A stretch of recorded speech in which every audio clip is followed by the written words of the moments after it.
tó fọwọ́ agbára ńlá èyí tó fi yí ayé wa ká. Ọwọ́ àánú ńlá tá a rí gbà, the hand of your mercy. Ọwọ́ àánú ńlá, ọwọ́ oore ọ̀fẹ́ èyí tí Ọlọ́run fi gbà wá. Ẹ̀mọ́ Ísírẹ́lì lórúkọ Jésù Olúwa gbọpẹ́ wa. Ìwọ ni kábíyèsí ńlá, ìwọ la gbéga fún oore ọ̀fẹ́ yìí. Ohun tí ìwọ Ọlọ́run ṣe lórí ayé wa lọ́wọ́lọ́wọ́, ohun tí wàá tún ṣe ní àárọ̀ yìí, èyí tí a rí gbà ìbùkún ìwọ náà, ògo àtẹwà rẹ èyí tí Ọlọ́run yóò bù jáde lórí ayé wa. Ẹ̀mọ́ Ísírẹ́lì lórúkọ Jésù Olúwa gbọpẹ́. Kábíyèsí ìwọ la tọ̀ wá, Olúwa jẹ́wọ́ agbára rẹ.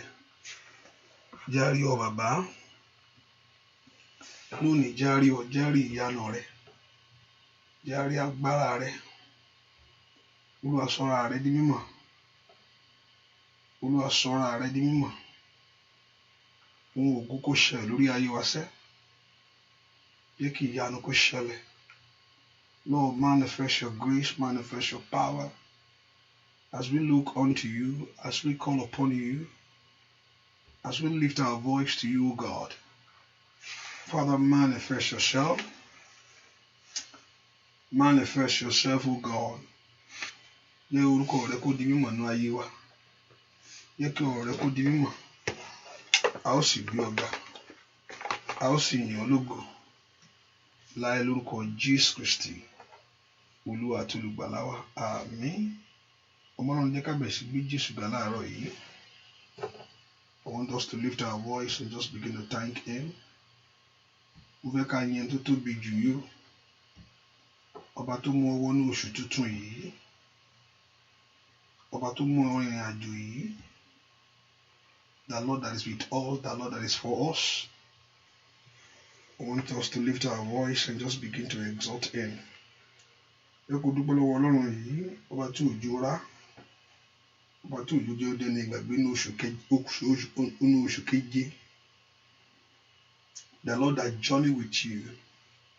Ọba tó fi ọwọ́ àánú gbọ́ ọ́, ọba tó fi ọwọ́ àbùkù ọyọ.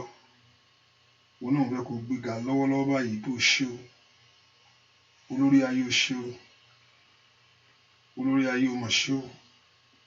Lift your voice and just exalt him. Ẹni tó ní mi ó mà ṣe o. Fún ìrìn àjò oṣù keje tó mú mi làjá. Ó mà mú ọ làjá. Ọ̀pọ̀lọpọ̀ ló béèrè fún orí ọ̀fẹ́ yẹn tí wọ́n rí. Ọ̀pọ̀lọpọ̀, many requested for it. Ṣùgbọ́n orí ọ̀fẹ́ yẹn ò dájú. Ọ̀pọ̀lọpọ̀ ní July wọ́n bá lọ, ṣùgbọ́n Ọlọ́run jẹ́ tí ẹ rí bẹ́ẹ̀. Ó yá dúpẹ́ lọ́wọ́ Ọlọ́run. Àánú lórí gbà o, orí ọ̀fẹ́ ló dájú lórí ayé rẹ ni. Somebody exalt him. Dúpẹ́ lọ́wọ́ Ọlọ́run yìí. Ọlọ́run mi ó mà ṣe o. Ọlọ́run mi ó mà ṣe o. Ọlọ́run mi ó mà ṣe o. Ẹni tó ní mi ó ṣe o. Ẹni tó mọ̀ mi ó mà ṣe. Jésù ó ṣe o. Lórí ìrìn àjò ayé mi ó ṣe. Lórí ayé ọmọ mi ó mà ṣe. Somebody thank the Lord. Lift your voice to God. Dúpẹ́ lọ́wọ́ Ọlọ́run yìí. Jésù ó ṣe. Fún ìrìn àjò oṣù keje tó mú mi làjá. Ẹ kò dúpẹ́ o, ọ̀pọ̀ lójúmọ́ ọ̀rọ̀ ilẹ̀ mọ̀ fi mọ̀. Lift your voice, exalt him. Can we just give the heart of thanksgiving for the Lord and appreciate this God for his goodness, for his love towards us. Ẹ kò dúpẹ́ lọ́wọ́ Ọlọ́run yìí fún àánú rẹ̀ tó rí gbà lórí ayé rẹ̀ sẹ́. Àánú ńlá ló máa fi gbọ́ ọ. Ọwọ́ agbára ló máa fi kó ọ yọ. Dúpẹ́ lọ́wọ́ Ọlọ́run. Ọba tí òjò rìnrìn àrè, ọba tí òjò sọnù. Lift your voice and thank him. Ọba tí òjò dúpẹ́ bẹ́ẹ̀ bẹ́ẹ̀. Nínú gbogbo ẹ máa dúpẹ́. Ọba tí ò jẹ́ tí ẹ ọ̀pọ̀lọpọ̀ ní dúpẹ́, ẹ ṣáà dúpẹ́, ẹ má wọrí, ẹ ṣáà dúpẹ́. Ọpẹ́ náà ni ẹ kò ní. Ọba tí ò jẹ́ tí ẹ rí bẹ́ẹ̀. Ọba tí òjò dúpẹ́, ọba tó fún ẹ láyọ̀ ọpẹ́. ọpẹ́ bẹ́ẹ̀ wà, ayọ̀ ọpẹ́ wà. Ọba tí jẹ́ pé tiẹ̀ jẹ́ ayọ̀ ọpẹ́. Olúwa mo dúpẹ́ o. Ẹni tí ìṣẹ̀lẹ̀ ṣẹlẹ̀ sí wọn ní kókó dúpẹ́. Ẹ ṣáà dúpẹ́ pé ilé náà ṣì wà níbẹ̀. Ilé ó ṣẹlẹ̀ ṣùgbọ́n ọba tí òjò tí ẹ rí bẹ́ẹ̀. O ò bá dúpẹ́ lọ́wọ́ Ọlọ́run yìí. Ọlọ́run ó mà ṣeun. Àánú mo mà rí gbà o. Orí ọ̀fẹ́ rẹ ló mà dájú lórí ayé mi. Lift your voice and just exalt him. Appreciate this God for the grace of him over your life. Dúpẹ́ lọ́wọ́ Ọlọ́run. The Lord that cares about you. Dúpẹ́ lọ́wọ́ Ọlọ́run. Dúpẹ́ o ṣé o. Mo dúpẹ́ bàbá fún ìrìn àjò ayé mi. Fún ìrìn àjò ayé lórí ọmọ mi. Somebody appreciate this God and give all the praise to him. Dúpẹ́ lọ́wọ́ Ọlọ́run yìí. Ọba tí òjò sọnù. Ọpẹ́ yẹn, ọkàn ọpẹ́ yẹn mo fẹ́ kó dún níwájú Olúwa. Ọkàn ọpẹ́ yẹn mo fẹ́ kó ní níwájú ẹni tó ní ọ́. Kó dúpẹ́ oore ńlá tó ṣe. Dúpẹ́ oore ńlá tó ṣe. Ó mọ̀ ṣe. Ó mọ̀ ṣe. Ó mọ̀ ṣe. Ó mọ̀ ṣe. Ọba tó òjò ojú dàkúdà. Ọ̀pọ̀lọpọ̀ Sátánì sọ dìdàkúdà mọ́. Wọ́n ti sọ wọ́n dìdàkúdà. Ètò òjì ẹ̀ kò jẹ́ tó ń gbáyé kò jẹ́ tó ń gbèbí kankan. Ọba tó jẹ́ kí ọpọlọ rẹ sọnù.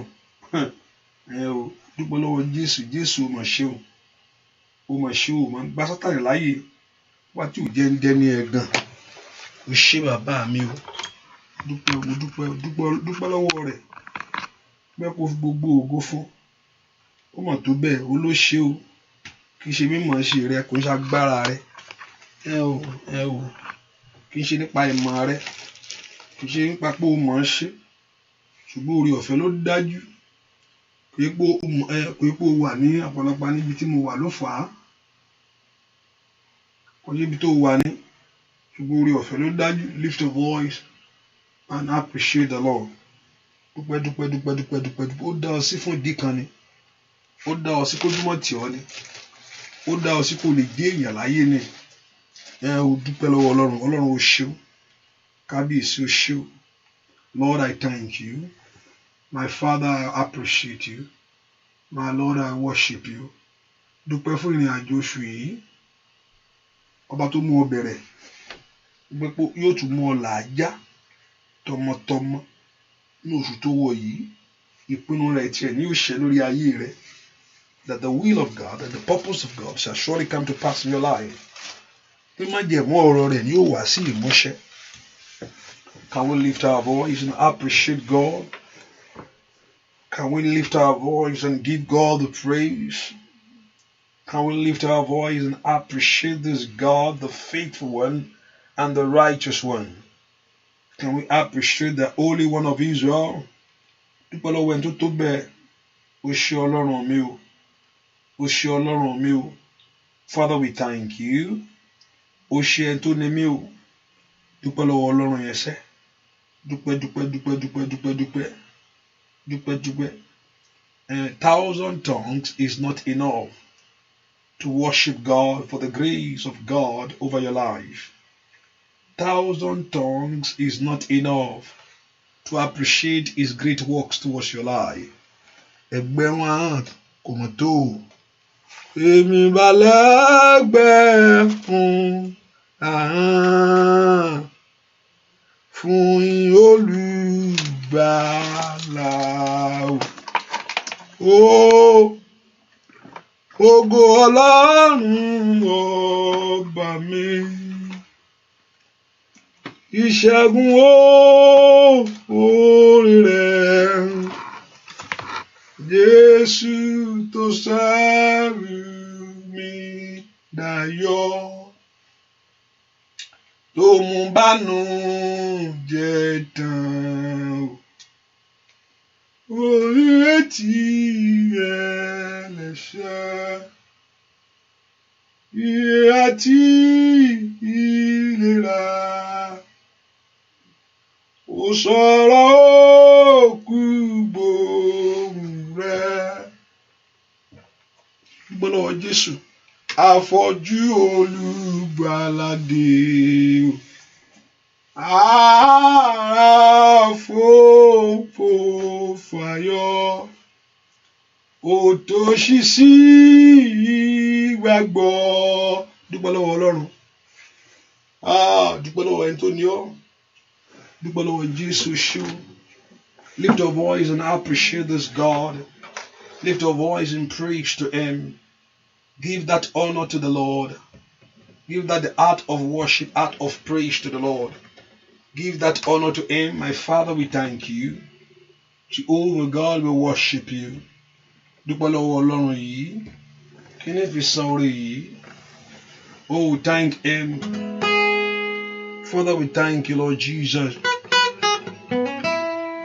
Dúpẹ́ lọ́wọ́ Ọlọ́run, dúpẹ́ lọ́wọ́ Ọlọ́run. Ó ṣé Ọlọ́run gbàlà ńlá. Ẹni tó ní mi ò mà ṣe o. Dúpẹ́ lọ́wọ́ Ọlọ́run yìí. Kábíyèsí ó ṣé o.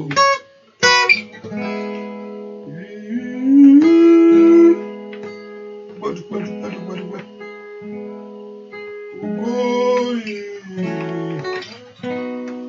Àtọ̀lá ló yẹ Yorùbá. Ògo àtọ̀lá ló yẹ Yorùbá. Ọba ńlá ó ṣohun ńlá. Ìgbìnìkì ó so ayé lò. Ògo àtọ̀lá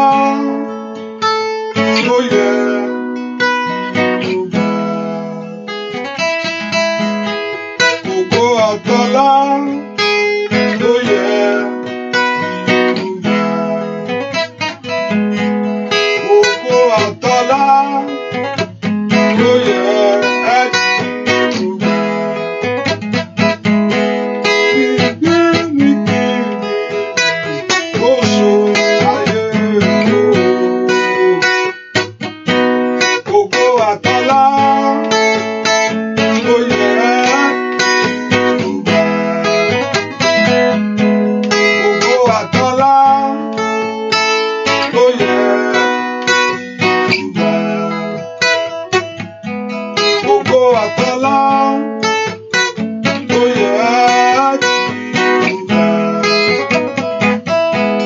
Ìgbìnìkì bàbá mímọ́ ó so ayé lò. Ògo àtọ̀lá ló yẹ Yorùbá. Ògo àtọ̀lá ló yẹ Yorùbá. Ògo àtọ̀lá ló yẹ Yorùbá. Ìgbìnìkì bàbá mímọ́ ó so ayé lò. Ògo àtọ̀lá ló yẹ Yorùbá. Ògo àtọ̀lá ló yẹ Yorùbá. Abániṣe ó ti ra mi gbé o. Ògo àtọ̀lá ló yẹ Yorùbá. Ẹ bá mi dúpẹ́ sá. Ẹ bá mi dúpẹ́. Ògo àtọ̀lá ló yẹ Yorùbá. Abániṣe ó ti bá mi ṣe o. Ògo àtọ̀lá ló yẹ Yorùbá. Ó bá dúpẹ́ lọ́wọ́ rẹ̀ sẹ́. Lift your voice and thank Him. Ó ṣé o ṣé o ṣé o ṣé o. Ó ṣé o ṣé Ọlọ́run mi. Ó ṣé o ṣé o ṣé o ṣé o. Kábíyèsí o ṣé o. Ìwọ ló yẹ. Ìwọ ló yẹ. ìwọ ló yẹ láti gba ògo. Ìwọ ló yẹ. Ìwọ ló yẹ láti gba ògo. Let's lift our voice. Ìwọ ló yẹ láti gba ògo. Ìwọ ló yẹ kábíyèsí. Ìwọ ló yẹ láti gba ògo. Let's lift our voice and thank kábíyèsí o ṣé. Ẹni tó ní ọ̀run ṣe. Àwí bẹ́ẹ̀ ṣe bẹ́ẹ̀ ọ̀run ìgbàlà ńlá. Ọlọ́run tó pọ̀ nípa ti agbára o. Àwí bẹ́ẹ̀ ṣe bẹ́ẹ̀ ọlọ́run. Mo mọ ẹwà owó ìwà. Mo mọ bẹ́ẹ̀ dá owó ìwà bàbá mímọ́. Ọba tó tóbi Olódùmarè. Kábíyèsí ọba gbogbo ayé. Bàbá ẹ ṣé gan. Ọba gbogbo ayé. Bàbá ẹ ṣé gan. Ọba gbogbo ayé. Bàbá ẹ ṣé gan. Ọba gbogbo ayé. Ọba ẹ ṣé gan. Oníkábíyèsí ọba gbogbo ayé. Olódùmarè ńlá. Ọba ẹ ṣé gan. Lift your voice and exalt him. Ọba gbogbo ayé. Ó mà ṣe Olódùmarè. Ọba ẹ ṣé gan. Kábíyèsí ọba gbogbo ayé. Óyá óyá óyá óyá óyá óyá ọba ẹ ṣé gan. Ó dá wa sí, ó pa wá mọ́ ọba gbogbo ayé. Bàbá ẹ ṣé gan. Kábíyèsí ọba gbogbo ayé. Ọba ẹ ṣé gan. Aláàbò Góṣẹ́nì ọba gbogbo ayé. Bàbá ẹ ṣé gan. Ó mà ṣe ó mà ṣe ó mà ṣe bàbá gbogbo ayé. Bàbá ẹ ṣé gan. Kábíyèsí ọba gbogbo ayé. Bàbá ẹ ṣé gan. Lift your voice and exalt him. Dúpẹ́ dúpẹ́ dúpẹ́ dúpẹ́. O ṣé o ṣé o. O máa fọpẹ́ fún láàárọ̀ yìí. Ọba tó kà ọ́ máwọn ènìyàn. Àwọn alààyè ènìyàn ni ó máa yìn ọ́. Àwọn alààyè ènìyàn ni ó máa yìn ọ́. Bàbá mo dúpẹ́ pé mo jẹ́ ọ̀kan nínú wọn. Àwọn alààyè èèyàn ni ó máa yìn ọ́. O ò bá dúpẹ́ ó mà ká ọmọ wọn.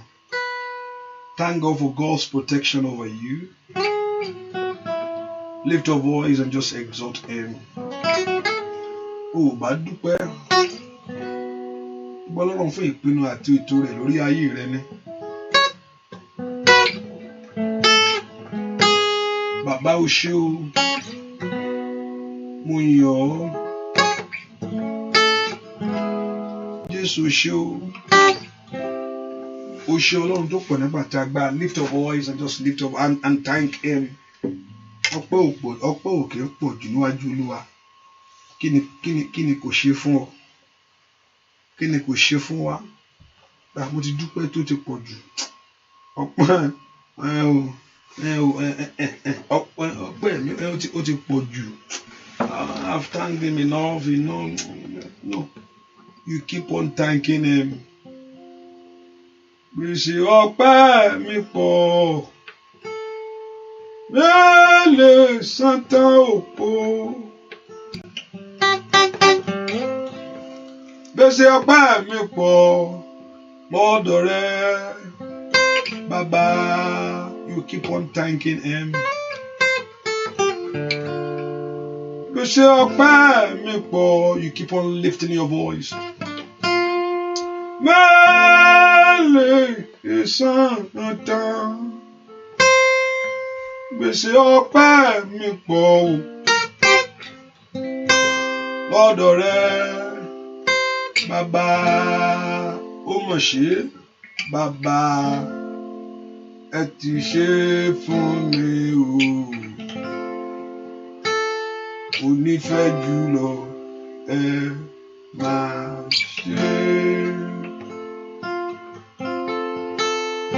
Baba, ẹ ti ṣe fún wa o. Onífẹ́ jùlọ ẹ máa ṣe. Dúpẹ́ ó mọ̀ ṣe sẹ́, Baba, ẹ ti ṣe fún mi o. Onífẹ́ jùlọ ó máa ṣe. Ó ṣe, lift up voice, Baba, ẹ ti ṣe fún mi o. Onífẹ́ jùlọ á máa ṣe. Baba, ẹ ti ṣe fún wa o. Onífẹ́ jùlọ ẹ máa ṣe. Oya dúpẹ́ dúpẹ́ dúpẹ́, Baba, ẹ ti ṣe fún wa o. Òun ńlá o, onífẹ́ jùlọ ẹ máa ṣe.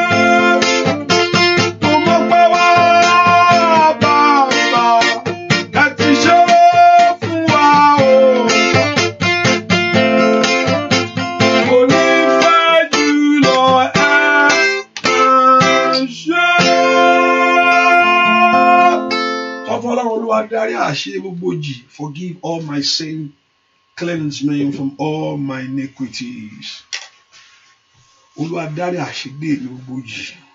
Ask the Lord to forgive you all your sin. Jẹ́ n rí àánú ńlá rẹ gbà ní òní. Jẹ́ n rí àánú ńlá rẹ gbà ní oṣù tó ń wọ̀ yìí. Jẹ́ n rí àánú ńlá rẹ gbà ní oṣù tó ń wọ̀ yìí. Ask the Lord to forgive every sin, that the mercy of God to locate you. Kí àánú Ọlọ́run kó bá ayé rẹ pàdé. That the mercy of God to locate your life. Kí ayé rẹ kó rí àánú ńlá gbà. Olúwa jẹ́ kí ayé mi rí àánú ńlá gbà o. Olúwa jẹ́ kí ayé àwọn ọmọ mi rí àánú ńlá gbà. Ní oṣù tó mú mi wọ̀ yìí, jẹ́ n rí àánú rẹ gbà. Orúkọ Jésù. Olúwa jẹ́ n rí àánú ńlá rẹ gbà. Olúwa jẹ́ n rí àánú. Let the mercy of God locate you. Pray for God's mercy. Pray for God's mercy. Pray for God's mercy. Pray for God's mercy. Ask the Lord. Pray for God's mercy. Orúkọ Jésù dáadáa. Pé kí àánú Ọlọ́run kó pàdé ayé rẹ ní oṣù yìí. Olúwa jẹ́ n rí àánú ńlá rẹ gbà. Pray for God's mercy. Béèrè fún àánú Ọlọ́run. Béèrè fún àánú Jésù yìí. Olúwa ṣàánú fún mi. Olúwa ṣàánú fún ayé mi. Orúkọ Jésù bí tó wà sẹ́. Kí àánú Ọlọ́run kó dájú lórí ìrìn àjò rẹ. Kí àánú Ọlọ́run kó dájú lórí ayé rẹ. Ask for God's mercy. Béèrè fún àánú ńlá. Àánú ńlá tí ó gbé ayé rẹ dìde. àánú tí ó sọ ẹ́ dèèyàn. The mercy of God that will lift you up. The mercy of God that will turn things around. The mercy of God that will change the story of your life. Orúkọ Jésù. Ọwọ́ àánú bá ayé mi pàdé. Somebody lift your voice to God. Somebody lift your voice to Him. Ẹ gbàdúrà sẹ́. Olúwa bá jẹ́ ráàánú ńlá rẹ gbà. Orúkọ Jésù. Jẹ́ ráàánú ńlá rẹ gbà. Àánú Ọlọ́run Mikaia Usateli Kata. Àánú Ọlọ́run máa bọ̀ wá. Lift your voice to pray. Tell the Lord in this month. Olúwa fi àánú pàdé mi. Let the mercy of you, God, locate my life. Let the mercy of you, God, find me. Let the mercy of you, God, turn things around for me. Let the mercy of you, God, lift me up. Let the mercy of you, God, change my story. Let the mercy of you, God, bless my life. Let the mercy of you, God, favor my life. Let the mercy of you, God, do great things in my life. Let the mercy of you, God, in the name of Jesus. Somebody pray for that mercy. Let's lift our voice to God. For the mercy of Jehovah God. Lift your voice to Him. Orúkọ Jésù. Jẹ́ rí àánú ńlá rẹ gbà nínú oṣù yìí. Your mercy, O God. Jẹ́ rí àánú ńlá rẹ gbà. Your mercy, O God. Lift your voice to God. Your mercy, O God. Somebody cry to Him. I need the mercy of God that will change my story. I need the mercy of your God that will lift me up. Somebody pray. Pray for God's mercy. Pray for God's mercy over your life, over your children, over your family. That the mercy of God that will give you a new story. Èyí tí ó fún ọ ní ìtàn tuntun. Ó yá. Àánú Ọlọ́run bá ayé mi pàdé. Can you lift your voice to God? Can you pray before Him? In Jesus' name, we pray. Orúkọ Jésù. Gbogbo ogun àtẹ̀lé ayé ẹni ká. Ó padà. Olúwa sọná sí ogun náà. Ogun tí ń bá ayé ẹni rìn àjò. This is a new month. That means new thing must happen to you. This is a new month. New thing must happen to you. Ìṣẹ̀lẹ̀ ńlá kó ṣẹlẹ̀ lórí ayé mi fún rere. Let great things happen for me in this very month. Ohun tó ti ń bá ayé kó padà pátá. Ẹ gbọ́dọ̀ bá mi lónú oṣù yìí o. Ìyàtọ̀ ńlá kó dé bá ayé mi fún rere. Let there be a change for good in my life. Let there be a change for moving forward in my life. Orúkọ Jésù Makaria Musalia Mundakada. Orúkọ Jésù Dada Nikoria Ba Usha Teribokapa. Lift your voice that in this month things must turn around for me. In this very month things must change for me, O God. Lift your voice and ask the Lord. Ask Jehovah God, things must change for good. In this very month, let the battle be over. Let the battle come to an end. Let the battle be over.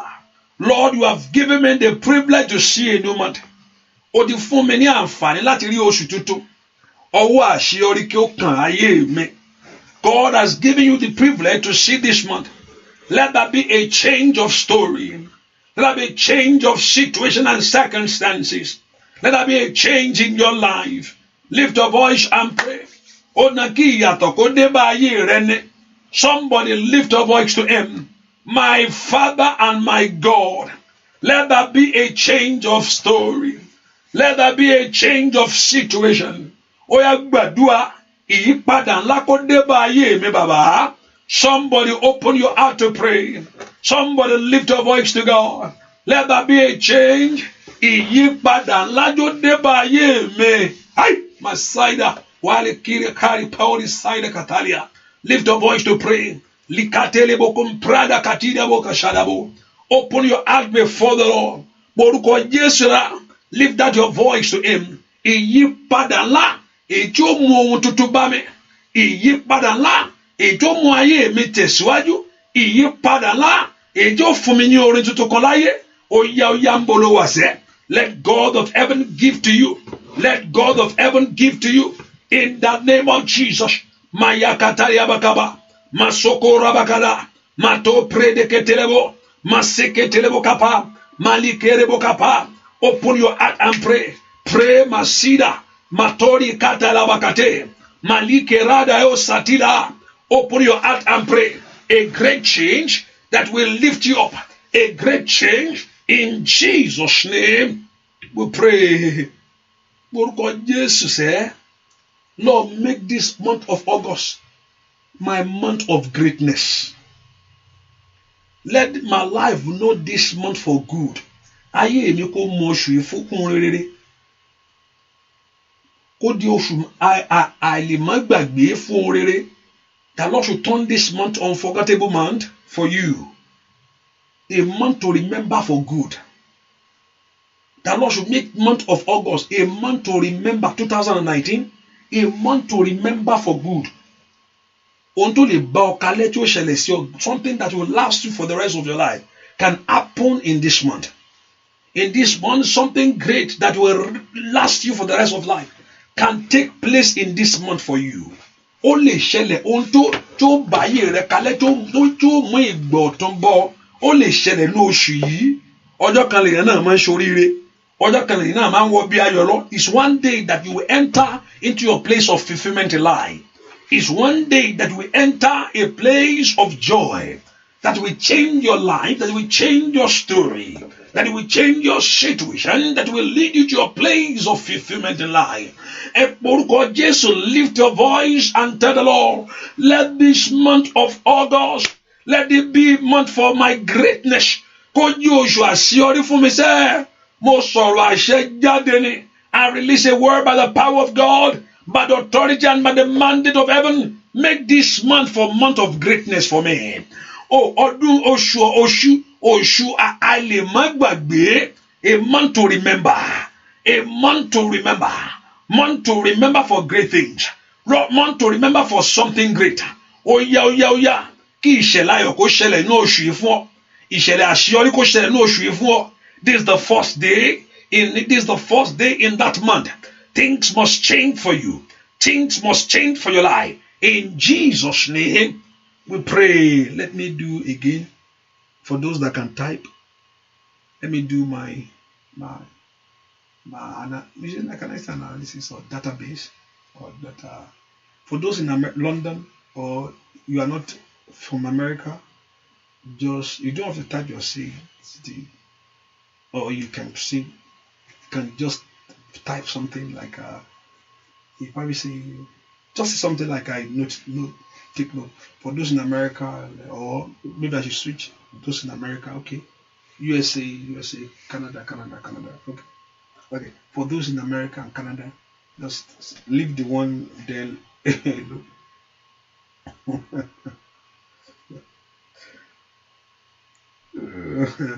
For those in the US, just type US or UC in front of you. Just type UC, so I know.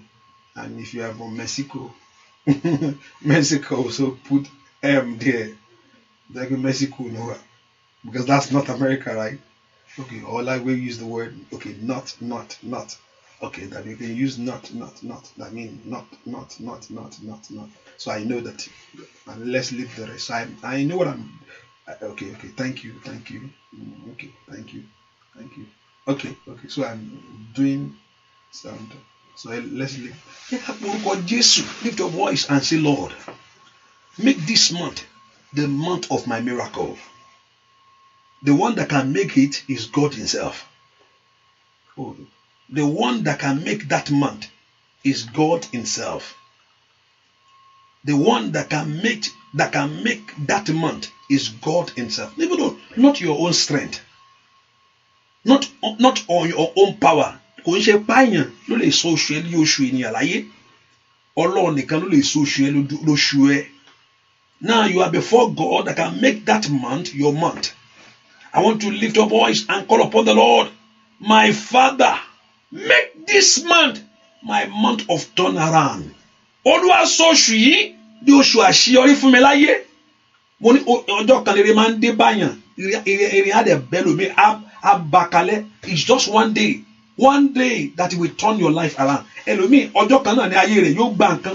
tí gbogbo àti dàrú yányán bẹ́ẹ̀ ni ọjọ́ kan lèyàn forí kó jábẹ́ ò ní forí kó ọjọ́ kan lèyàn forí gbà nǹkan ó tán nù ọjọ́ kan lèyàn sì wọ́ bèrè lọ. Lift your voice and tell the Lord, make this very month my month of turn around. Make this August. Is God that can make it. God is one that can do it, that can change the story of your life. Porúkọ Jésù, ó yá gbàdúrà sẹ́, let God make this month the month for you. Porúkọ Jésù, Lord, make this month my month of a turn around. Olúwa ṣe oṣù lóṣù àṣeyọrí fún mi. Olúwa ṣe oṣù lóṣù àṣeyọrí fún mi.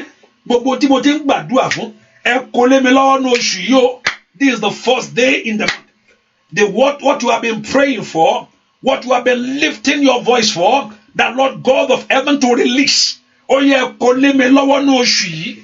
Ohun tí mo ti ń kanlẹ̀kùn fún, ẹ̀yin ogun ọ̀run ẹ yọ̀ǹda fún mi sẹ́. Nínú oṣù yìí ni yàyà kàtáyà, màsọ́tò rí kàtà. Lift your voice to pray. Maso brado kate. Oya. Matalia bantoria bakata. Lift your voice and pray. What you have been asking for, what you have been believing God for, make it in this very month. Ask the Lord, my Father, what I have been praying, believing you for. Ohun tí mo ti ń gbàdúrà fún, ohun tí mo ti ń béèrè fún, ohun tí mo ti ń kanlẹ̀kùn rẹ̀, ẹ kò lé mi lọ́wọ́ ní oṣù yìí. Oya. Let God of heaven release to you in this very month what you have been praying for, what you have been seeking the face of God for. Ohun tí mo ti ń béèrè fún, oya, ẹ̀yin ogun ọ̀run, ẹ kò lé mi lọ́wọ́. Somebody lift your voice to God, the Lord God of heaven, to give to you. Ẹ yọ̀ǹda fún mi o, ẹ yọ̀ǹda fún ayé mi o, ẹ yọ̀ǹda fún mi o. Somebody pray. In Jesus' name we pray. And if you don't understand my language, please let me know. Hallelujah. If you don't understand, hallelujah, let me know quickly that you don't get that I'm speaking French and you don't understand. Hallelujah. Praise the Lord. So if you don't understand, let me know quickly that I don't understand. And also for those that just coming in, if just type where you are. If you are in US or North America, just say North America. Just say North. I understand that it's not. Or you can type whether C, which is Canada, or U, or Mexico, M. Hallelujah. Praise the Lord. And if you don't understand my language, just let me know so I carry along. Hallelujah. Something great must happen for us in this month. The one that can do it is our God. The one that can do it. And to lè ṣe ní Ọlọ́run yìí. Ìwọ ló lè ṣe. Is God of heaven that can do it. Is God of heaven that can do it. Is God of heaven that can do it. Is God of heaven that can change it. Is God of heaven that can turn it around. Is God of heaven that can do it. Is God of heaven that can lead you to a place of miracle.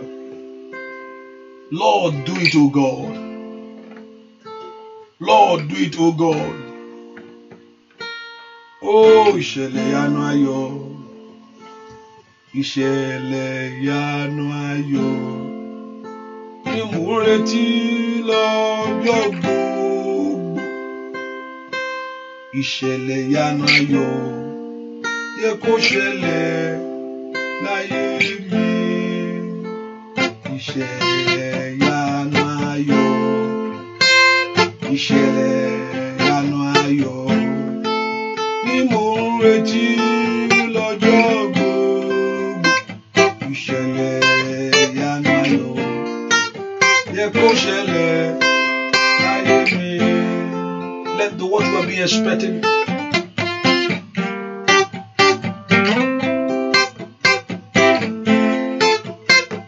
Ìṣẹ̀lẹ̀ ìyanu ayọ̀. Ìṣẹ̀lẹ̀ ìyanu ayọ̀ ni mo retí lọ́jọ́ gbogbo. Ìṣẹ̀lẹ̀ yánú ayọ̀ yẹ kó ṣẹlẹ̀ ó láyé mi ó yá ìṣẹ̀lẹ̀ yánú ayọ̀ ìṣẹ̀lẹ̀ yánú ayọ̀ ni mò ń retí lọ́jọ́ gbogbo ó retí ìṣẹ̀lẹ̀ yánú ayọ̀ ni ó yẹ kó ṣẹlẹ̀ láàrin mi.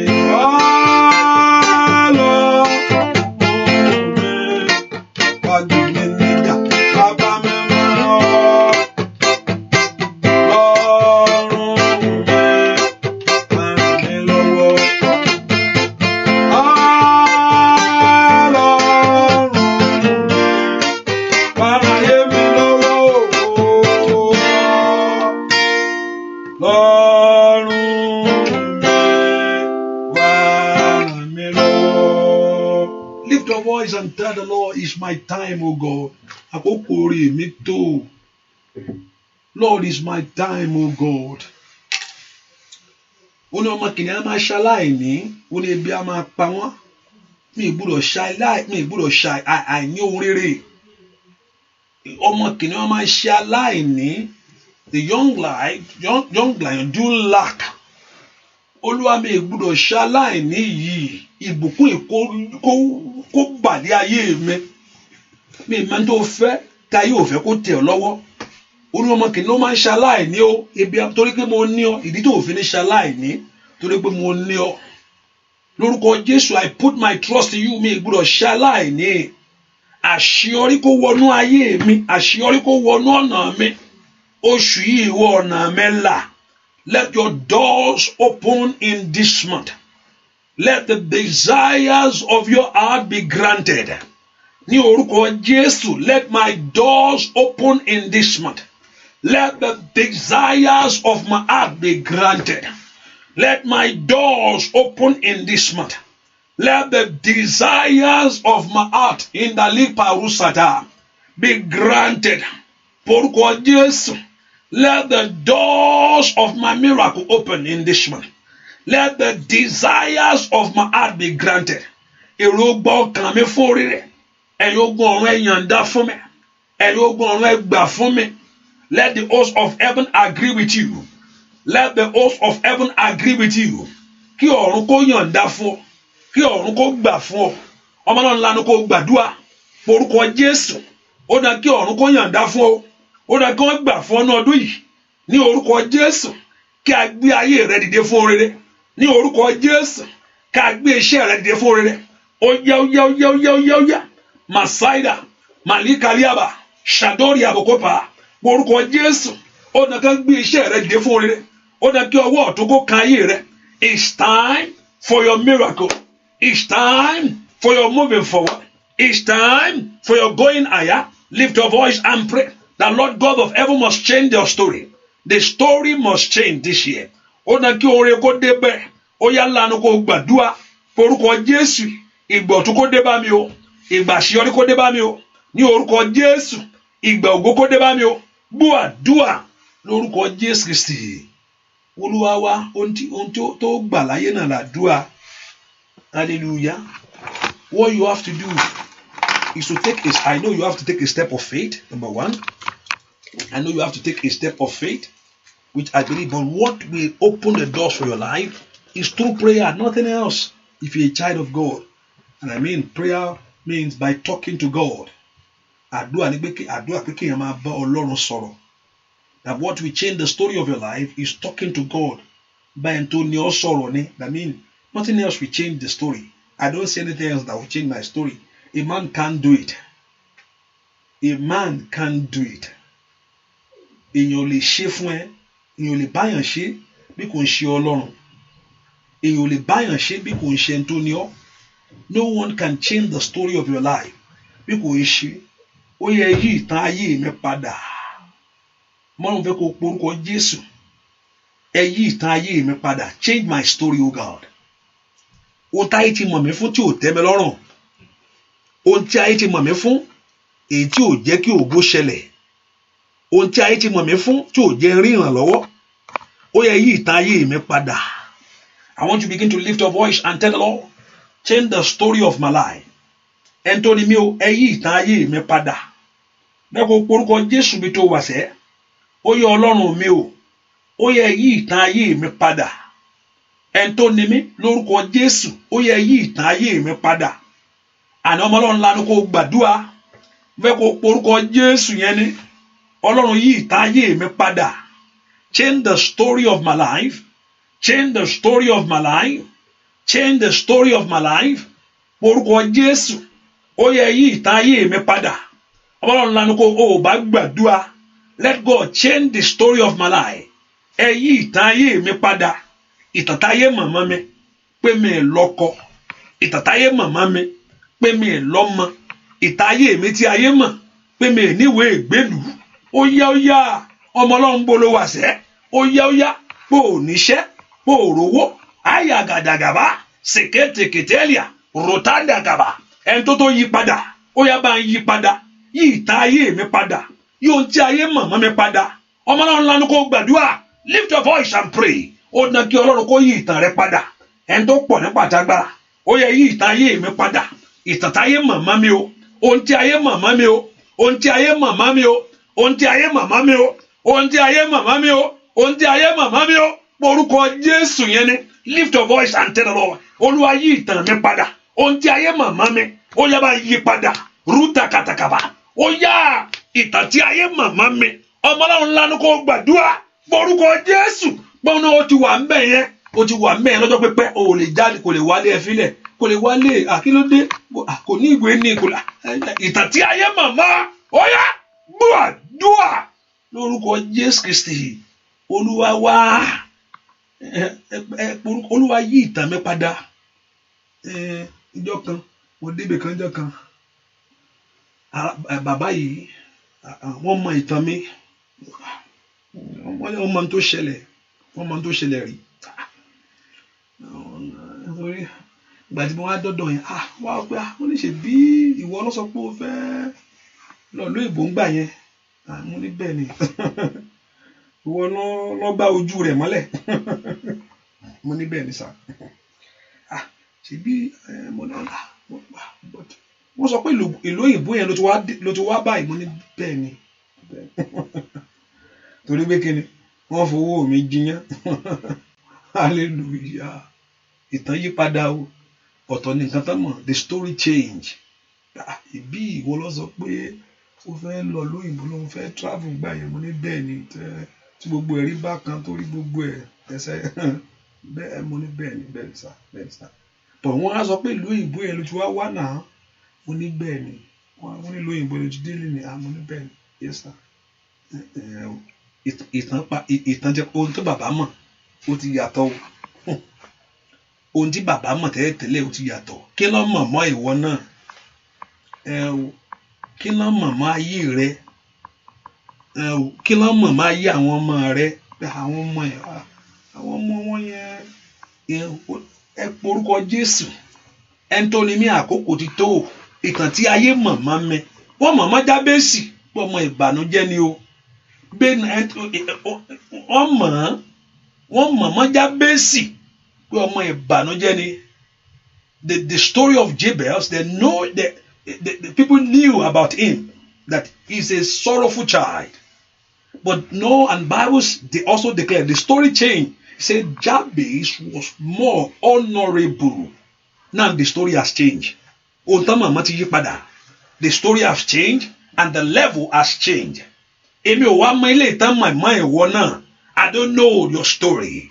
I don't know what people have known about you. I don't know what they are pointing to. I don't know what people are saying. I don't know what they are telling. I don't know what they are saying all about. All what I know in this very month, let the story of my life change. Lift your voice and cry before God. Masaida Malia Kenyeba Compreda Kata Mando Brando Tikiribo Kapiru Saida Egbadua Itati Ayema Mame Meme Nisha. Somebody lift your voice. What they knew about you, that you don't have a job, that you are not married, you don't have a child, you don't have a better life. Oya poruko Jesu. Let God change that story. And Tony me ba yí tèmi padà. Mo tọ̀ wá kó yí padà ni. I'm here, oh God, for you to change the story of my life. Mo fẹ́ kó yí ìgbà mi padà ni. Ìtàn tí ayé màmá mi. Ohun tí ó màmá ayé mi. Ọlọ́run ló lè yí padà. Ibi àdúrà náà ló lè yí padà. Ruta Kayaba. Somebody pray. It's only God that can change that story. Antonio ló lè yí padà. Ó bá lánàá kó gbàdúrà. Gbàdúrà. Lórúkọ Jésù Kristi. Olúwa wa àdúrà kan kó àtàn yẹn máa ń gbà wọ́n ní takuọ́lọ́jì ni. Takuọ́lọ́jì àdúrà wa o.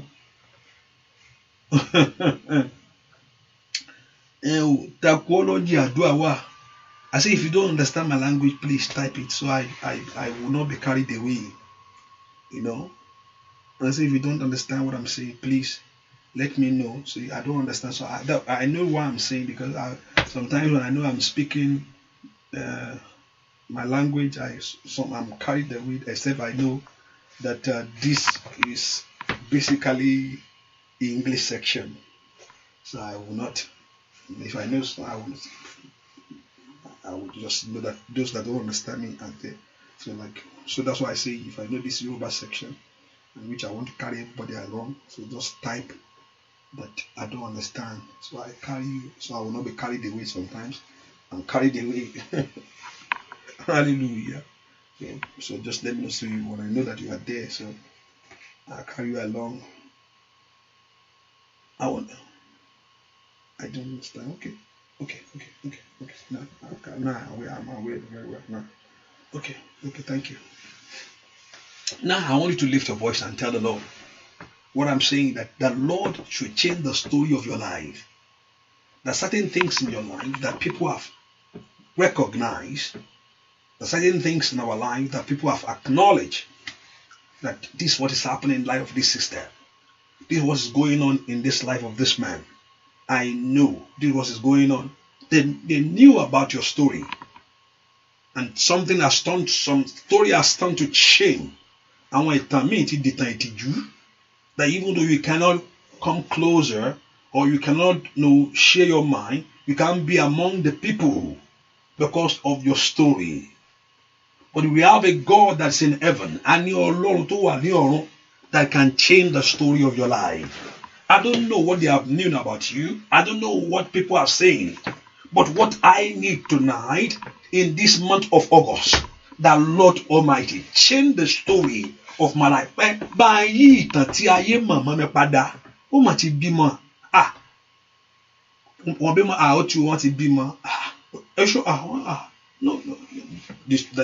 you don't have any child.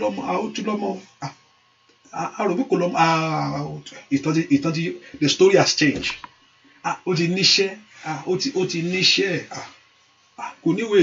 No papers. No. The story has changed. Now he's a resident. No, confirm. The story changed. Lift your voice and call upon the Lord.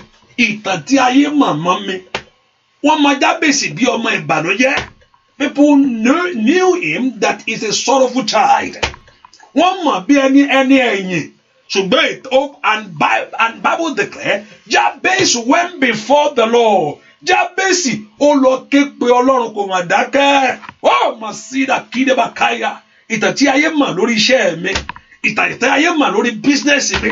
Ọlọ́run yí padà. Orúkọ Jésù. Ìtàn ayé mi lónìí. Olúwa yí padà. Olúwa yí padà. Let God change the story of your life. Let God change the story of your life. Oh, ìtàtí ayé mà. Ohun tí ayé mọ̀ nú ayé mi, èjì òmùnú mi dùn.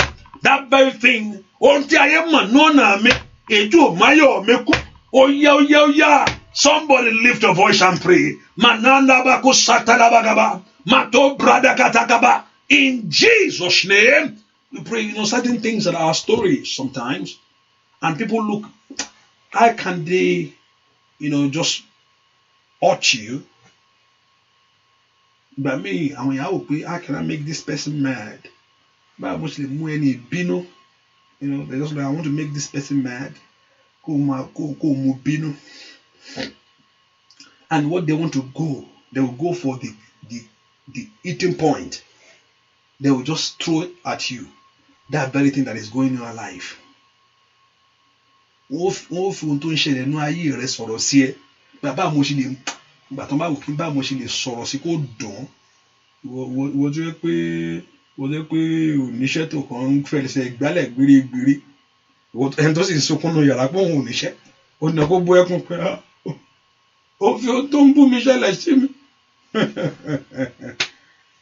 àgbà táyà bá wò pé kí ló lè fi dùn kí ló lè sọ sí tó máa dùn bó bá ti sọ pé orí ẹ ṣe kinní kan ẹsẹ̀ yìí ṣe kinní tí wọn náà ṣe ń sọ̀rọ̀ ẹsẹ̀ mi ò ṣe rí nǹkan ẹsẹ̀ tiẹ̀ náà lórí bẹ́ẹ̀ nígbà kinní kan bó ṣe rí nìyẹn ìwọ kẹrì ìwọ láàrin gbogbo wọn ìwọ kọ́ ni gbogbo ẹ̀ ó ti mọ̀ tó ń fagbárí gbé tó ń fi gbóyà gbé ìgbà tó bá wọ ọkọ náà Ọlọ́run ṣàánú mi torí pé ó mọ̀ ta ayé rẹ ni ṣùgbọ́n nígbà tí tàbá change when God change your story kó sọ tẹ́lẹ̀tẹ́lẹ̀ bóyá wọ́n sọ fún ẹ bóyá wọ́n sọ fún ẹ pé dáàdì tó jókòó sọ́kàn yẹn dáàdì ọkọ mi nù bóyá dàlẹ́ wọ́n bá mi sọ̀rọ̀ àǹtí ẹ má sọ̀rọ̀ mọ́ èmi ni ìyàwó mi rè ìtàn ti change nù ẹ porúkọ Jésù Olúwa jẹ́ kí ìtàn ayé mi change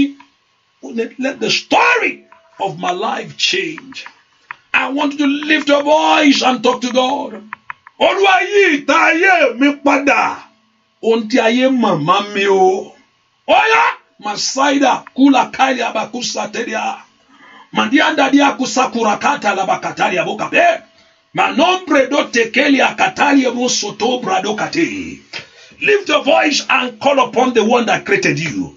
Lift your voice and hold on to the one that created you. And today, lift your voice and talk to him. Poruko Yesu. Miyanda yaba sotoli kalabayaba. Lift your voice and cry before the Lord. Lanuko gbàdúrà kó pe Anthony ọlọ́wọ́lọ́wọ́ yìí. Ọlọ́run ìtàn tí ayé mọ̀nú ayé mi rèé. Oh, Messiah, kó lè yí padà ní mo ṣe wá o, so you can change it. So kó lè fún mi ní ìtàn tuntun sọ, kó lè fún mi lẹ́nu ọ̀rọ̀ láyé. Oyè níbo ló wà?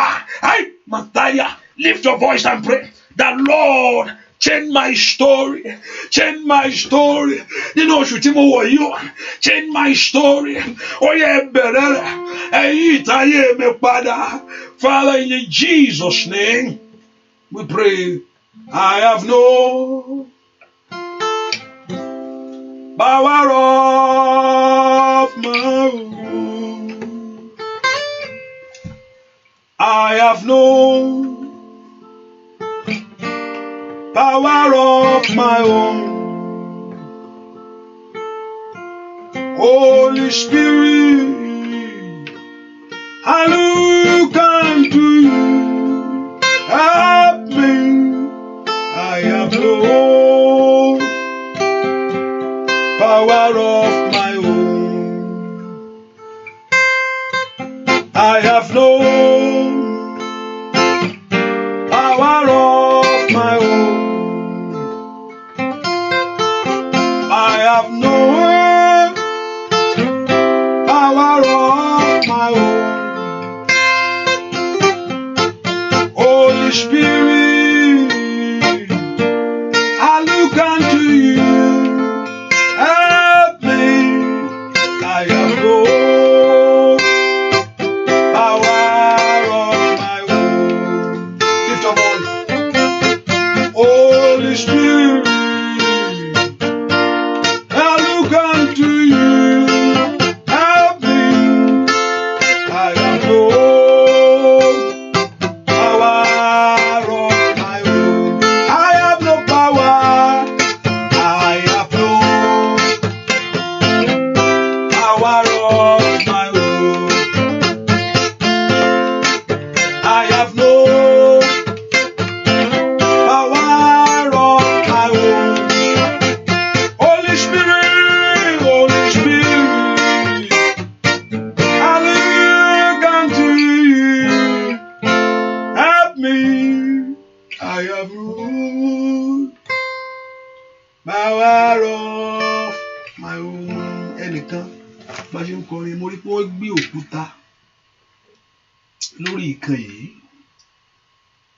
ṣùgbọ́n Ọlọ́run ní pé òun òkúta yẹn ó jẹ́ bí èdìdí tàbí ohun tó fi dè é the seal òkúta yẹn is a seal of what is going on in your life ṣùgbọ́n Olúwa ní pé òun ó gbé kúrò wọ́n gbé òkúta yẹn sórí kíní yẹn òkúta wọ́n gbélé kíní yẹn wọ́n á gbé òkúta sí ó lóun tán fi dè é nìyẹn wọ́n fi sílẹ̀ ẹ̀ mọ́lẹ̀ òǹtẹ̀ tán fi tẹ̀ òkúta yẹn jẹ́ bí òǹtẹ̀ tán fi tẹ̀ òǹtẹ̀ ó dúró sórí kíní yẹn ó ṣùgbọ́n òun Ọlọ́run yóò tì kúrò òun Ọlọ́run yóò tì kúrò alágbára lọ ọ̀run mi ò agbára ipò agbára ipò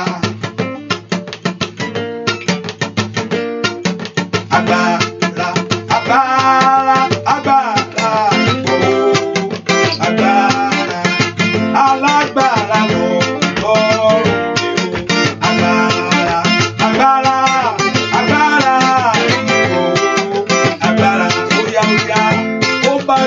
ò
agbára.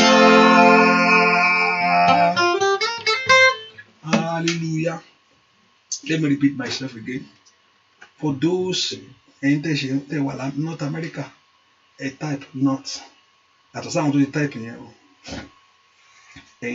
North America, a type North America. I mean, if you have hallelujah. And by God's grace, I'm going to open the line tomorrow for you. And I will do that around in the evening. And for those, I'll give privilege to those after maybe the Saturday morning, or like Friday, okay, then Thursday, like Friday. So, and I will just end. I want that to badwa. those we have already agreed together, there's no need to call. I like Bagwan, I like Bagwan, no. And as we have agreed on that, let's believe that. But for those that have been calling and they don't have the privilege, I mean, those in London or something like that, or wherever you are, or any country that you are not in North America, I'm going to give us a privilege again. And listen very well, I said it in the prayer. I don't want to come with a prayer point. Don't give me a prayer point. I'm agreeing with you what you have been praying for. Don't pè mí kẹsẹ̀ máa sọ pé mo kàn ìyanu kó pọ̀ ká ọwọ́ mi kó tó bẹ̀ ọwọ́ mi kó ṣe kíní kan. I mean, that's not what you have been praying for. What you've been praying, ohun tó ti ń gbàdúrà ní kọ̀kọ̀ ti ẹni kó sọ káwá jọ gbàdúrà, and we agree to it pé kó rí bẹ́ẹ̀ fún ọ. Olúwa mò ń gbàdúrà fún ọmọ ni, mò ń gbàdúrà fún, I've been trusting you for iṣẹ́ ni. That's what you have been praying for. Don't give me a prayer point. I'm not saying that's your prayer point, but don't think like Koko. Jẹ́ kí n fi lé òkun, jẹ́ kí n fi lé òkun. Ohun tó ń sunkún sí pé lọ́run ìwé ìgbélu yìí ni Ọlọ́run iṣẹ́ yìí ni. Adé máa rí ìyanu yẹn. Praise the Lord. So let's just believe God for it. Ẹ ká porúkọ Jésù. Kọ́kọ́rọ́ àṣeyọrí, the key to success in this month, give it to me. Mo fẹ́ kó gbàdúrà rárá. Kọ́kọ́rọ́ àṣeyọrí ní oṣù yìí, the key to success, the key to open heaven, the key to fulfillment, Lord, give it to me. Kọ́kọ́rọ́ tó ṣí ilẹ̀kùn oore láyé, Olúwa mú lé mi lọ́wọ́ ní oṣù kẹjọ yìí. Mo ní oṣù kan, ọjọ́ kan láyé ẹnìkan, ọjọ́ kan ẹnìkan ní wọ́n ló ti débẹ̀. Wọ́n ní kíni wọ́n ló ti débẹ̀. Ọjọ́ kan ló discover pé nǹkan débẹ̀. Ai Messiah ní kàríyàbá wò sàtáyàbá. Olúwa jọ̀ọ́ kọ́kọ́ ní oṣù yìí lórúkọ Jésù ètò ṣílẹ̀kùn oore mi. Mo lé mi lọ́wọ́ ní oṣù yìí. The key that opened the doors for you. The key that opened the desires of it. Kọ́kọ́rọ́ tó ṣílẹ̀kùn lé ìgbélu yẹn o ti ń béèrè. Olúwa mú lé mi lọ́wọ́ ní oṣù kẹjọ. Oṣù kẹjọ yìí 2019. Mo ní ládàá oṣù kẹjọ pọ̀. Next day oṣù kẹjọ náà wà bẹ́ẹ̀. So make sure you tell him oṣù kẹjọ, the month of August in 2000. Next year is another August there. Make sure you tell God in this very year 2019. Oṣù kẹjọ, in this very month, the key that opened the doors to my miracle. Kọ́kọ́ tó ṣílẹ̀kùn iṣẹ́ yẹn, ẹ̀yin ogun ọ̀run ẹ fún mi. Ẹ̀yin ogun mo béèrè ni, ó ní ẹni tí ń béèrè ní rí gbà. You told me to ask you. Ó ní ẹni tí ń béèrè ló máa ń rí gbà. Ẹni tí ń béèrè ló máa ń gbà. Mo béèrè. Orúkọ Jésù, mo béèrè. Ask the Lord. Ní kàtáyà, I asked, oh God. Orúkọ Jésù, mo béèrè ní bàbá. Olóní kí n béèrè. Gbà ọ̀rọ̀ Ọlọ́run mú fún. Màúlà kàtàlábọ̀. Oh God, according to his word. Oh God, to his word. Olúwa mo béèrè ní. Kọ́kọ́rọ́ àṣeyọrí fún ìgbérè mi o. Kọ́kọ́rọ́ àṣeyọrí fún ìgbéga. Kọ́kọ́rọ́ tó ṣílẹ̀kùn ìgbéga ní oṣù yìí. Olúwa fún mi. Give me that key. Give me that key. The key that opened the door for my breakthrough. Fún iṣẹ́ yẹn. Fún ìwé ìgbélu yẹn. Ó yá níbo ló wà sẹ́. Lift your voice, the Lord God of heaven, to give you that key. The key to your miracle. The key to your fulfillment. The key to your glory. Oh yeah, lift your voice and pray. Kọ́kọ́rọ́ tó ṣí ilẹ̀kùn àṣeyọrí mi. Oh yeah. Matalia bakapelia. Maluka lieba kudaba. Sondo bradokate. Mayaga bagabagaba. Oh yeah, gbàdúrà sẹ́. Kọ́kọ́rọ́. Olúwa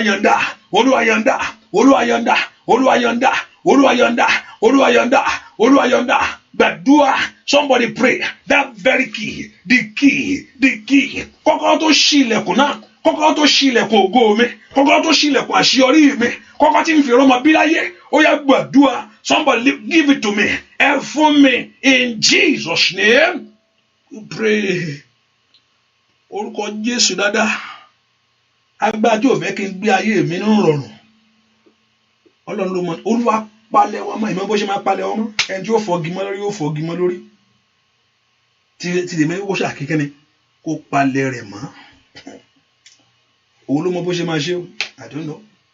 Èmi fẹ́ bọ́. Èmi Olúwa palẹ̀ wọn mọ́. Èmi ọmọ bọ́lá wọn ṣe palẹ̀ wọn mọ́. Ṣùgbọ́n agbára tó ń di ayé mi lọ́wọ́.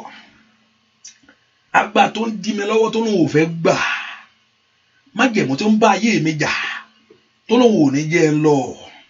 Every power that is against your life. Power that is working against the progress of your life. That is working against the fulfillment of your breakthrough. Ẹ porúkọ Jésù. Agbára tí ń gbógun ti ayé mi. Ipá ènìyàn tí ń bá ayé mi jà. Ó yá lórúkọ Jésù. Olúwa palẹ̀ wọn mọ́. Ẹnikẹ́ni tó bá jẹ́ èmi ò fẹ́ mọ̀. Ṣùgbọ́n bá ń palẹ̀ wọn mọ́.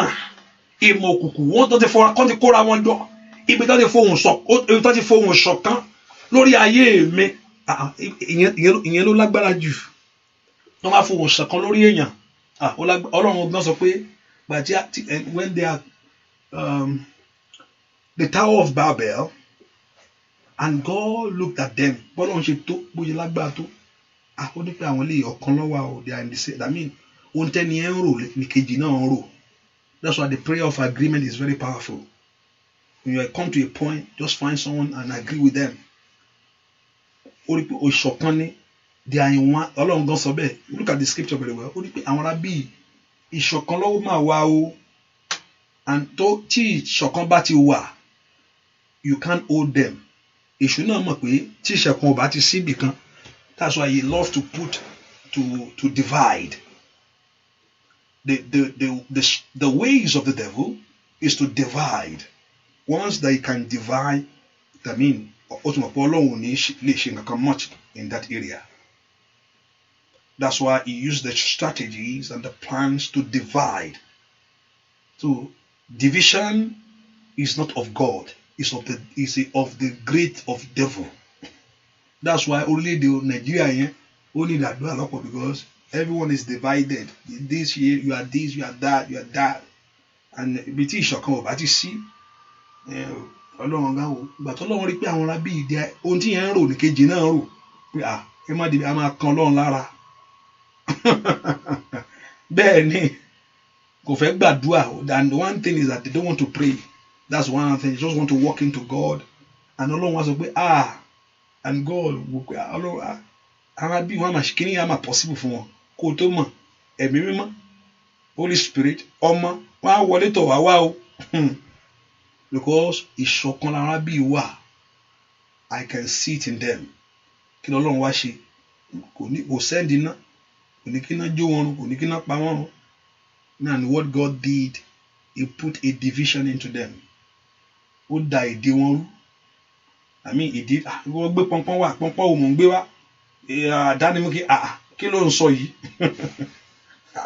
ohun tó sọ kí ni mò ń sọ ìkan bá bẹ̀rẹ̀ agbó bá túká agbó fọ́n bẹ́ẹ̀ ni ẹni tó fọ àwọn ohun tó ṣọ̀kan lórí ayé ẹ fún àṣetì pé ẹ filẹ̀. And there are those that the voice that agree over your life. Let God. Remember the word. The Bible of God declare they shall gather. So God knew the power that when people come together. That's it. When two agree.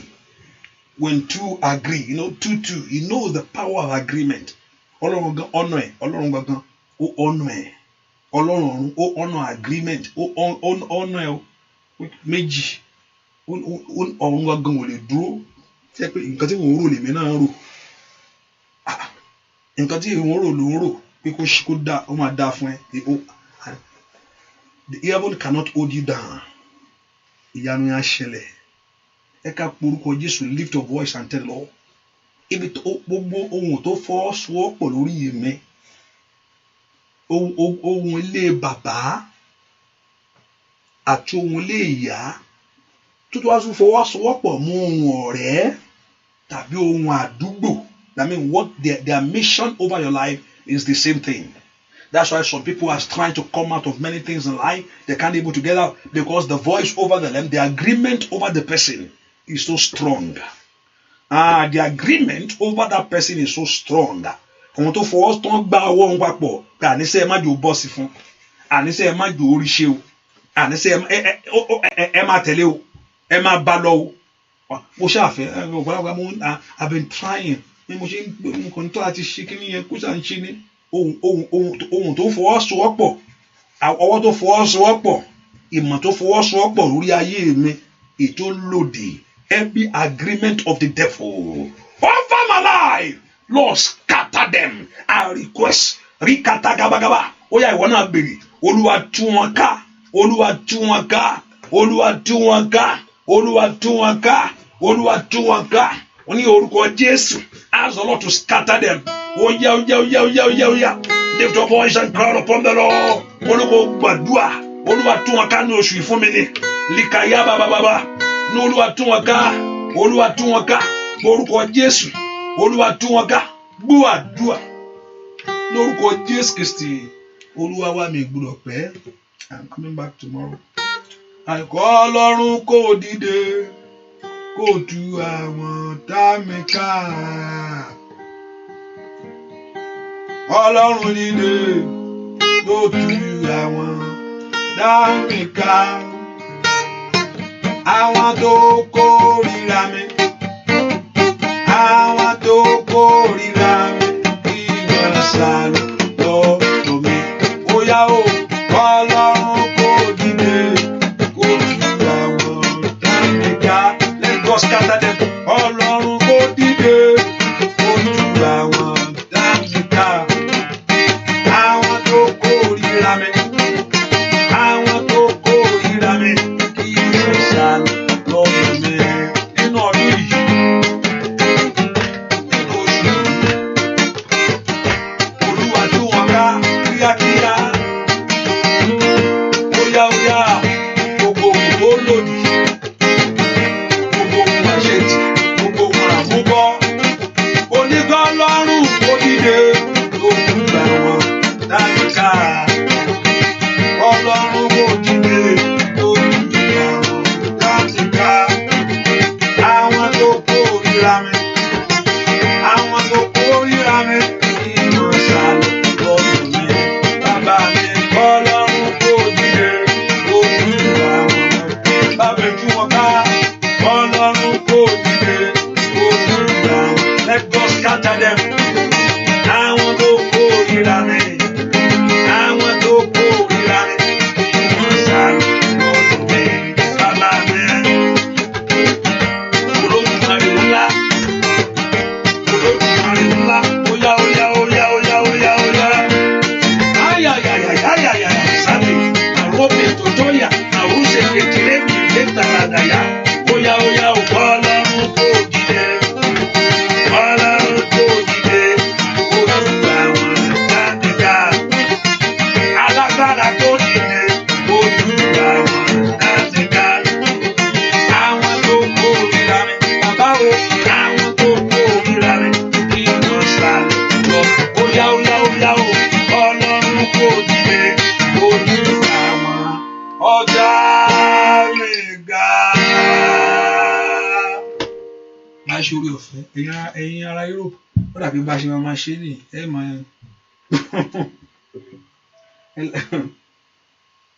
ẹ máa jí, ẹ̀yin máa jí báyìí o. Hallelujah. Dàgbé ẹ̀yin máa jí báyìí.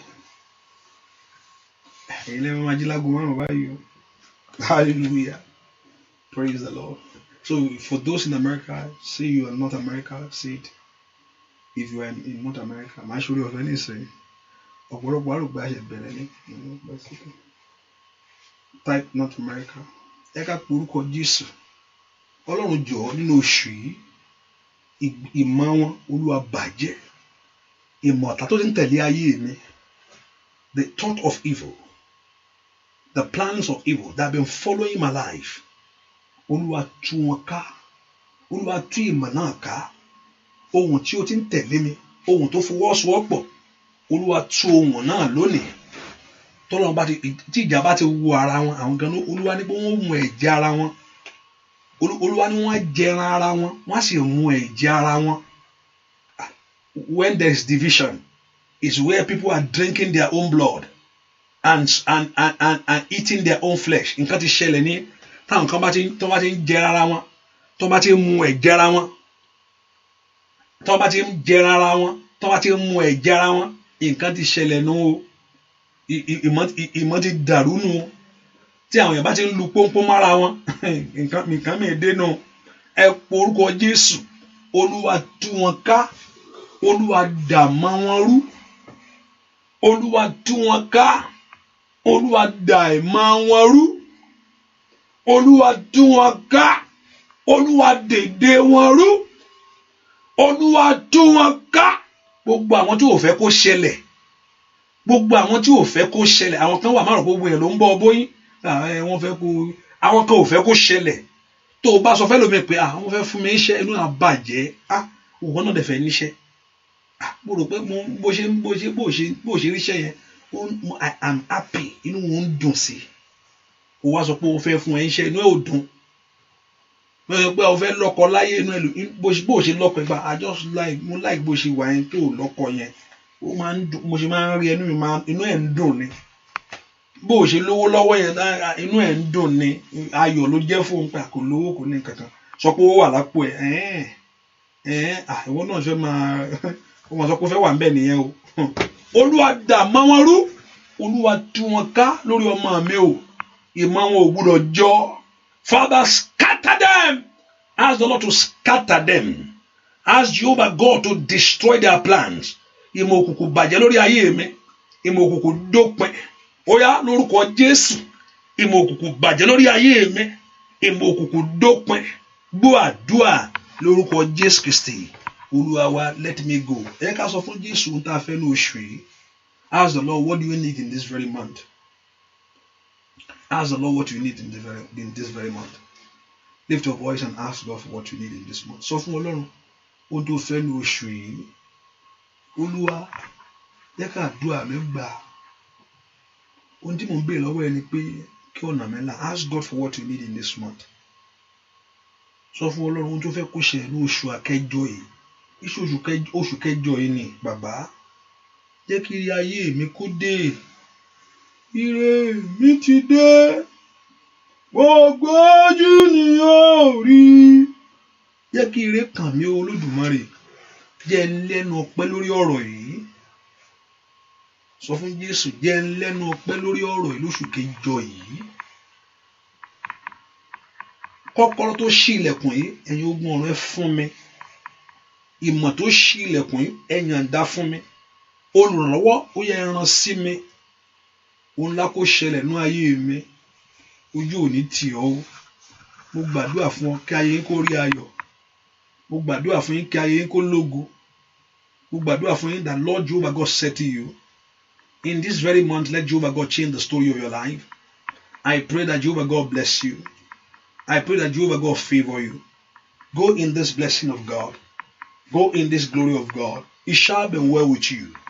You will not be a victim in the hand of your enemy.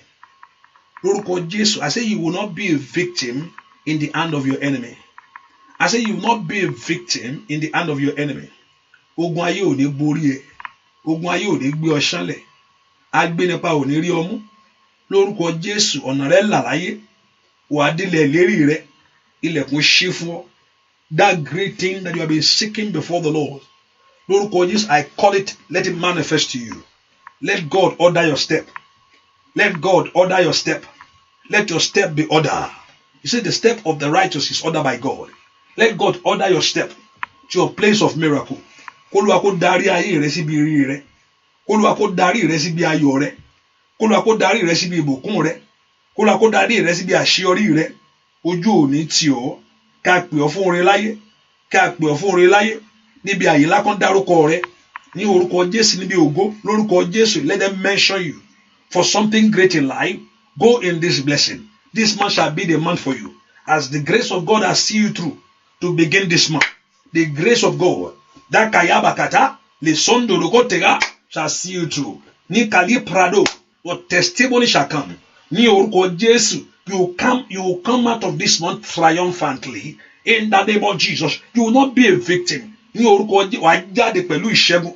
wàá jáde pẹ̀lú ire ní oṣù yìí rí kàtàkàpàkàtà lè dé rí kàtàkàbò orin yóò ṣẹlẹ̀ ní oṣù yìí fún ọ torí pé o bá Ọlọ́run pàdé o ké pe Ọlọ́run ní ìbẹ̀rẹ̀ oṣù yìí ní orúkọ Jésù oore kó di ọwọ́ rẹ oore kó bá ọ ìyanu kó ṣẹlẹ̀ ojú ò ní tì ọ́ lọ ṣe rere o lọ gbáre rẹ lọ rí bí ayọ̀ rẹ bẹ́ẹ̀ ni ó sì rí ẹni tó sọ pé ó tì pé àníṣe àwọn ò gbà kó Olúwa kó nà wọ́n lọ́rẹ́ àwọn tó sọ pé àwọn ò gbà pé àwọn ò gbà ogun tó sọ àwọn tó lóun ò ní gbà bí Fáráò Olúwa ṣe palẹ̀ rẹ̀ mọ́ lórúkọ Jésù kó Olúwa kó palẹ̀ wọn mọ́ Olúwa pa Fáráò ó pa mọ́ ó lóun ò gbà Ọlọ́run ní kó wàá gbà dandan ó lóun ò gbà ṣùgbọ́n Ọlọ́run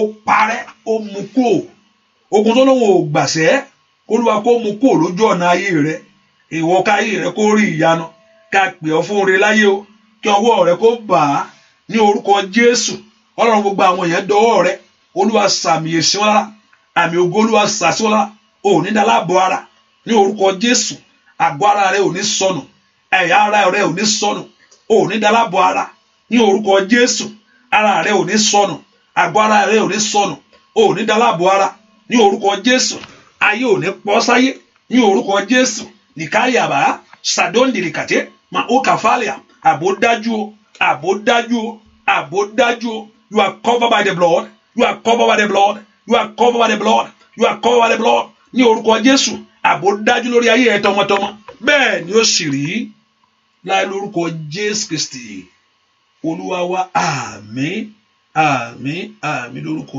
Jésù hallelujah praise the Lord. Let's just put in mind that the prayer continue. And by God's grace, this is the first month.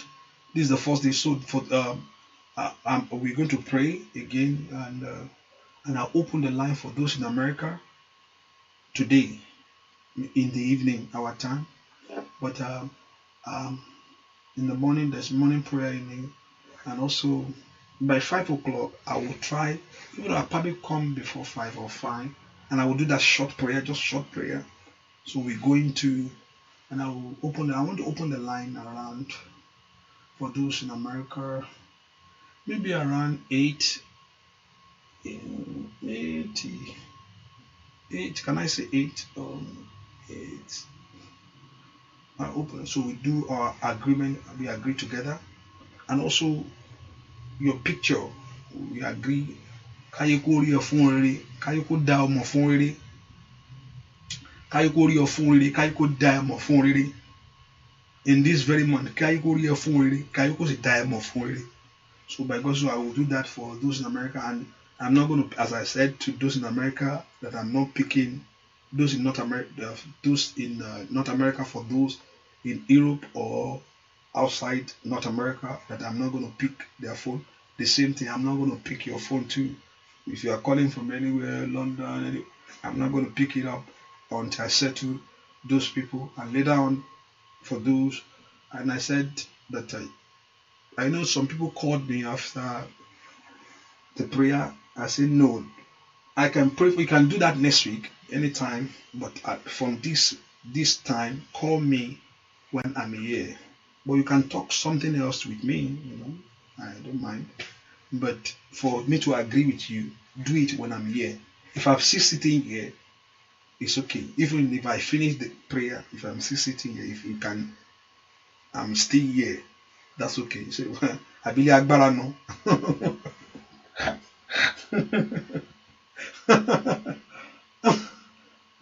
You can say different. But I believe to live gbàdúrà ní tàbí pé ó yẹ pé gbàdúrà tó bá jókòó mẹ́rin ló ń gbàdúrà.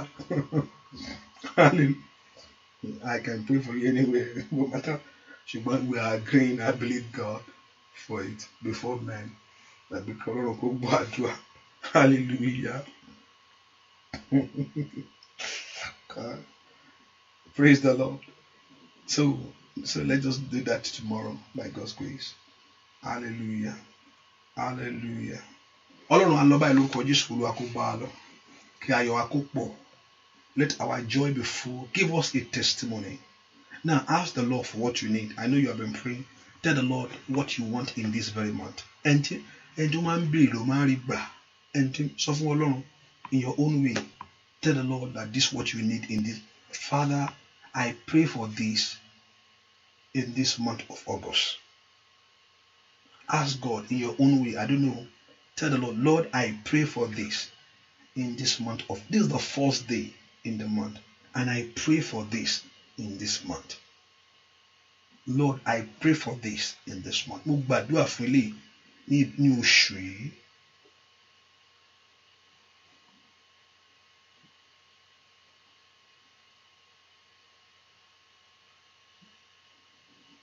Ask the Lord, I pray for this.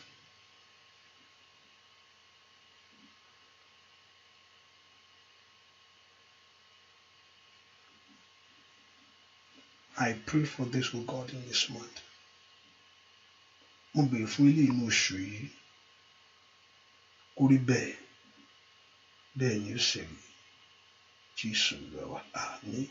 Oore ọ̀fẹ́ Jésù sọ́lá wa. Ẹ̀fẹ́ mọ́jọ́ lọ. Olúwa kó yọ àmì ẹ̀sùn mọ́. Ká gbọ́ Ọlọ́run kó wọnú mi lọ. Kí iṣẹ́ rẹ kó gba ọ̀tun. Kí ayọ̀ rẹ kó sì kún. Olúwa kó sì múnú rẹ dùn. Olúwa kó mú àlá rẹ ṣẹ.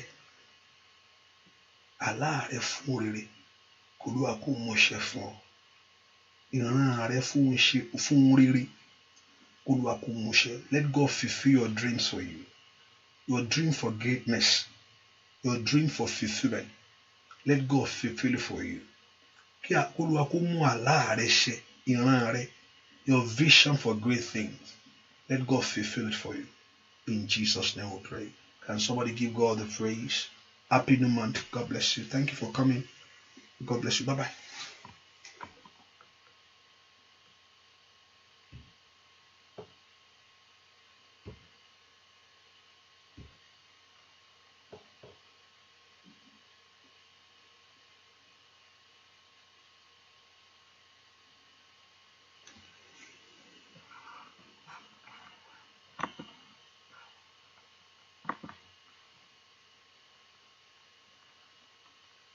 Oh.